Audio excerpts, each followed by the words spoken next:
Hello friends, welcome to Gentleman Cadet Academy GCA. Hope you all are doing good. So today the video is regarding a very important lecture topic, that is Brics. So the video is going to be in crisp form. This is an important topic not only from lecturate point of view, but questions related to this can be asked in personal interview also, and you can even use this content in some of the GD topics also. So again, like I said, the video is going to be in crisp form. I'm gonna cover the video keeping only SSB in mind. So again, without wasting any time, let us start. So starting with the basic information of the BRICS. So BRICS basically stands for Brazil, Russia, India, China, and South Africa.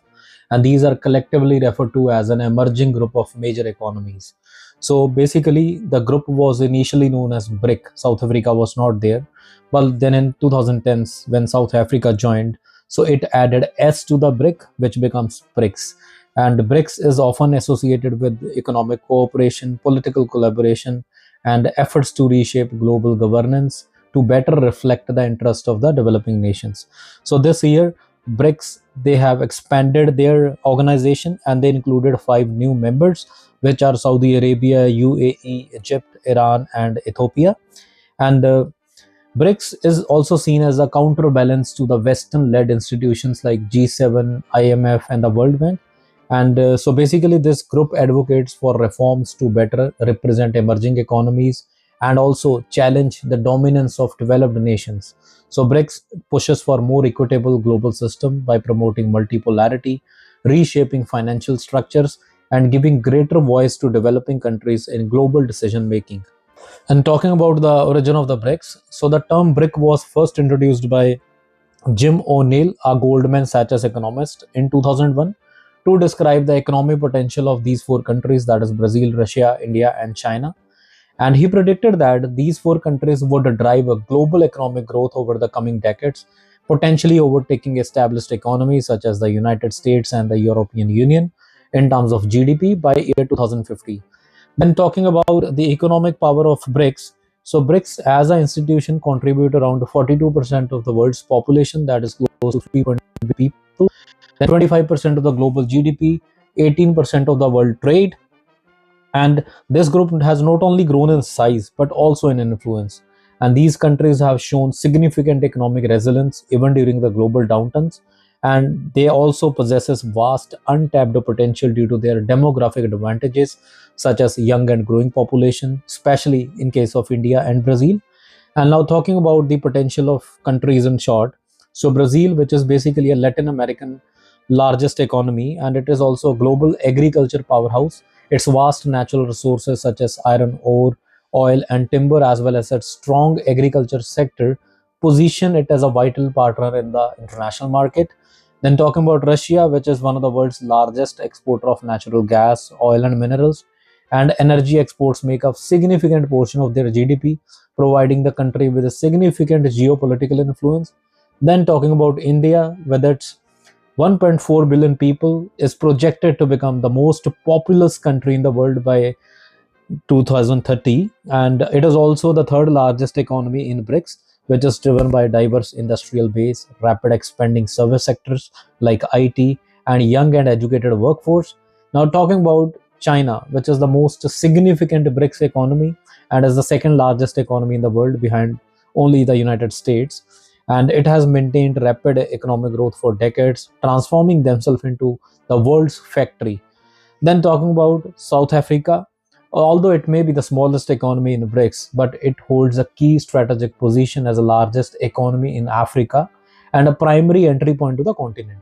So the country is basically rich in minerals, especially platinum, gold, and diamonds, and it also boasts a relatively advanced financial and industrial sector.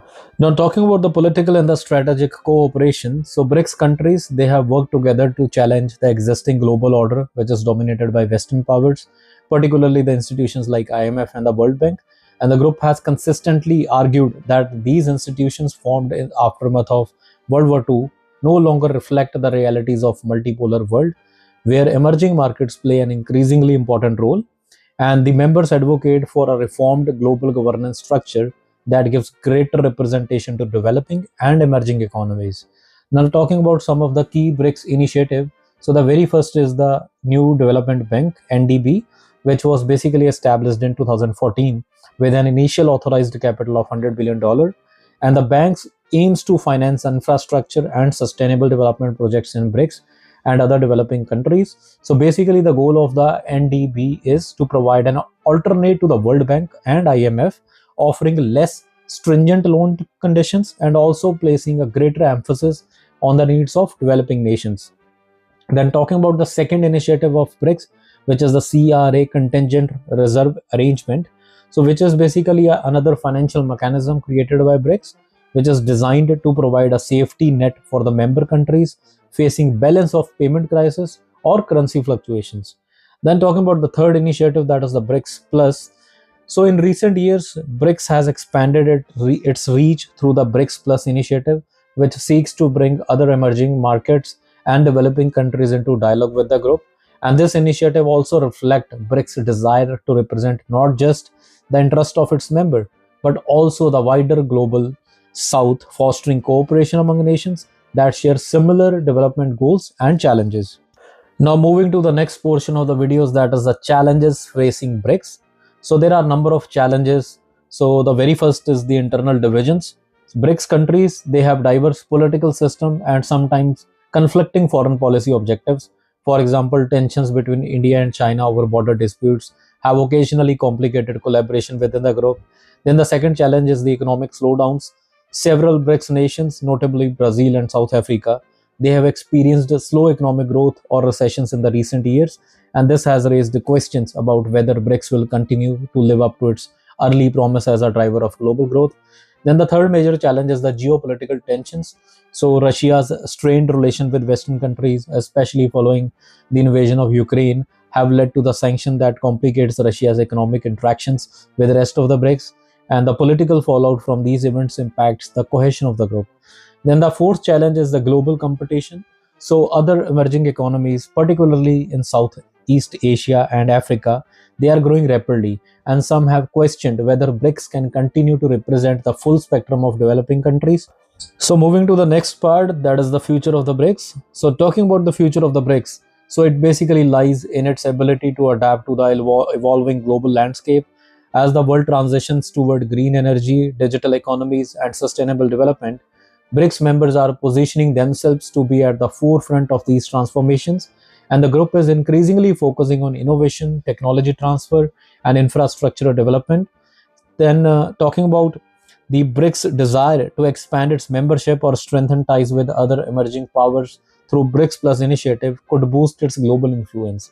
And this approach not only broadens the coalition but also enhances the diversity and collective bargaining power on international stage. Now talking about the BRICS summits. So overall, there have been total of 16 summits so far, and the first summit took place in Russia, and the recent summit also took place in Russia, which was the 16th summit.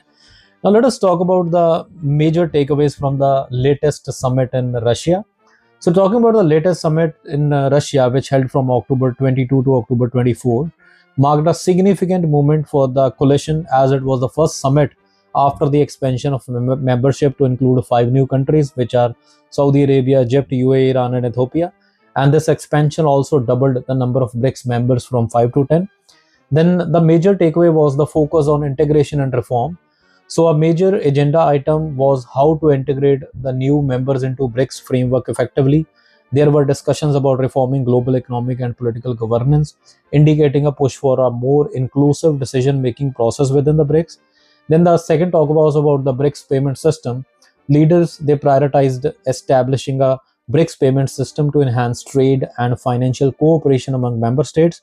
And this is a part of broader strategy to promote de-dollarization and reduce the reliance on the US dollar. Then they're talking about the third major takeaway, which is the cultural and the humanitarian ties. So beyond economic discussions, there were significant emphasis on strengthening the cultural and humanitarian connections, reflecting the diverse backgrounds of the member countries. Then talking about the most important part of the summit, which is the security cooperation.